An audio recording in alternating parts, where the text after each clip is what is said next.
Hello दोस्तों, कहानी की इस नई सीरीज में आप सभी का स्वागत है। आज की इस कहानी का नाम है आलस की कीमत। यह एक हिंदी कहानी है। अगर आपको हिंदी स्टोरीज, मोरल स्टोरी पढ़ने का शौक है तो इस कहानी को पूरा जरूर पढ़ें। दिन के 12 बज रहे थे, लेकिन सोहन अभी भी सो रहा था। उसकी माँ सुमित्रा ने आवाज दी, सुमित्रा उठ जा बेटा, देख सूरज सर पर चढ़ आया है, कब तक सोता रहेगा। लेकिन सोहन पर कोई असर नहीं हुआ। वह चादर से मुंह ढककर दोबारा सो गया। कुछ देर बाद उसे खाने की खुशबू आने लगी। दाल में तड़का लगते ही उसे जोर से भूख लगने लगी। सोहन उठा और सीधा माँ के पास रसोई में पहुँच गया। सोहन, माँ क्या बनाया है? सुमित्रा, पहले जाकर नहा, फिर आना रसोई में। दाल चावल बनाए हैं। दाल चावल सोहन को बहुत पसंद थे। वो फटाफट आंगन में गया और हैंडपंप से बाल्टी भरने लगा।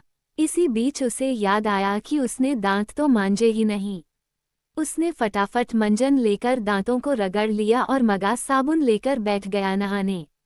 जल्दी से नहाकर कपड़े पहनकर रसोई में पहुंच गया। तब तक खाना तैयार हो चुका था। माँ ने खाना परोस दिया। खाना बहुत ही स्वादिष्ट बना था। सोहन ने भरपेट खाना खाया। वो खाना खाकर उठा तो माँ ने टोक दिया, सुमित्रा अब कहाँ चल दिया? सोहन, माँ लगता है खाना कुछ ज्यादा ही खा लिया, बहुत तेज नींद आ रही है, मैं तो सोने जा रहा हूँ। सुमित्रा, हे भगवान, अभी 1 घंटे पहले ही तो सोकर उठा है। तुझे बस सारा दिन यही काम है, उठो, खाओ और सो जाओ। तुझे पता है तेरे पिता खेत में कितनी मेहनत करते हैं, तब हमें 2 वक्त की रोटी मिलती है। कुछ नहीं तो जाकर उनकी मदद ही कर दिया कर। उनके लिए खाना ले जा, मैं अभी तैयार कर रही हूँ। सोहन पर तो जैसे दुखों का पहाड़ टूट पड़ा। सोहन, माँ तुम्हें पता है इतनी धूप में पहले एक बार मैं खाना देने गया था, आकर कितना बीमार पड़ गया था। तुम ही चली जाना, मैं तो सोने जा रहा हूँ। सुमित्रा को बहुत गुस्सा आया। इससे पहले वो कुछ कहती सोहन तेजी से अपने कमरे में जाकर सो गया। सुमित्रा खाना लेकर खेत पर पहुंची। कबीरदास बहुत मेहनत से खेत जोत रहे थे। सुमित्रा, सुनो जी, पहले खाना खा लेते। कबीरदास, अरे तुम इतनी धूप में क्यों परेशान होती हो, सोहन के हाथ से खाना भेज देती।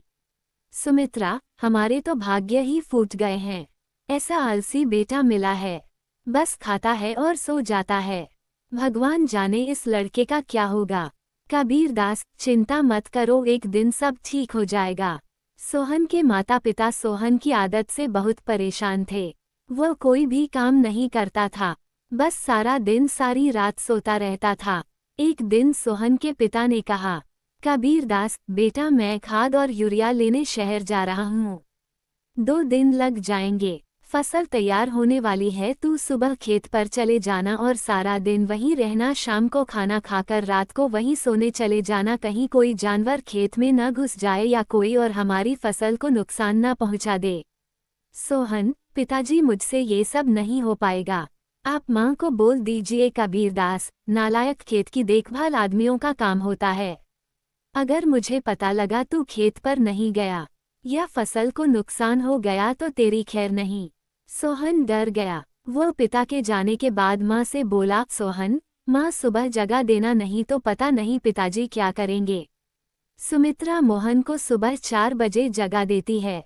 सोहन हाथ में फावड़ा लेकर खेत में पहुंच जाता है।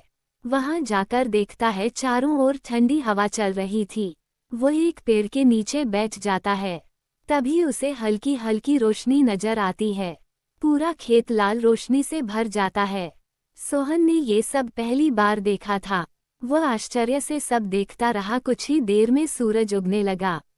ये देखकर सोहन को बहुत आश्चर्य हुआ। कुछ ही देर में सभी गांव वाले खेत में काम करने आ गए। सब अपने अपने खेत पर काम कर रहे थे। सोहन पेड़ के नीचे बैठा था। तभी उसके पास के खेत से माधो काका आए। माधो काका, सोहन, मेरे खेत में पानी लग गया, अब तू अपने खेत में पानी काट ले। सोहन, काका मुझे तो कुछ पता नहीं, ये सतो पिताजी ने कभी नहीं बताया। माधो काका, बेटा कभी पिता के साथ खेत पर आया है तो तुझे पता होगा।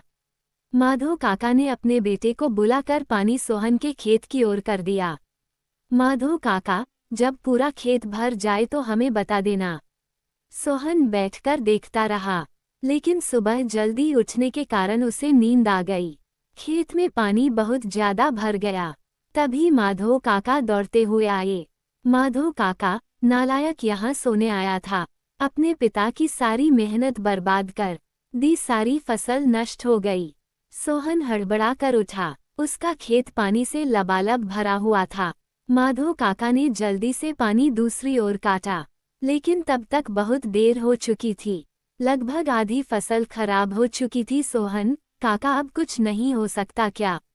माधो काका, नहीं बेटा, तैयार फसल का ध्यान बच्चे की तरह रखना पड़ता है। समय से पानी देना, खाद देना, जानवरों से बचाना, इसलिए हम दिन रात खेत पर रहते हैं। अब तो भगवान ही मालिक है। सोहन पेड़ के नीचे बैठा रोता रहा। दोपहर को सुमित्रा खाना लेकर आई। उसे सब पता लगा तो उसने भी सोहन को बहुत डांटा। शाम को सोहन घर नहीं आया, नहीं उसने खाना खाया। उसकी भूख प्यास नींद सब उड़ चुकी थी। अगले दिन जब कबीरदास घर वापस आए तो उन्होंने सोहन के बारे में पूछा। सुमित्रा ने सारी बात बता दी। कबीरदास सब छोड़कर दौड़ते हुए खेत पर पहुंचे। उन्होंने देखा मोहन पेड़ के नीचे बैठा रो रहा था। आधी फसल खराब हो चुकी थी। सोहन, पिताजी मुझे माफ कर दीजिए, मेरे आलस ने इतना बड़ा नुकसान कर दिया। आप चाहें तो मुझे पीट लीजिए। कबीरदास, नहीं, तुझे मारने से फसल ठीक नहीं होगी। वादा कर आज के बाद कभी आलस नहीं करेगा। चल अब घर चल, वहीं बात करेंगे। दोनों घर आ जाते हैं। सोहन की आंखों से अब भी आंसू बह रहे थे।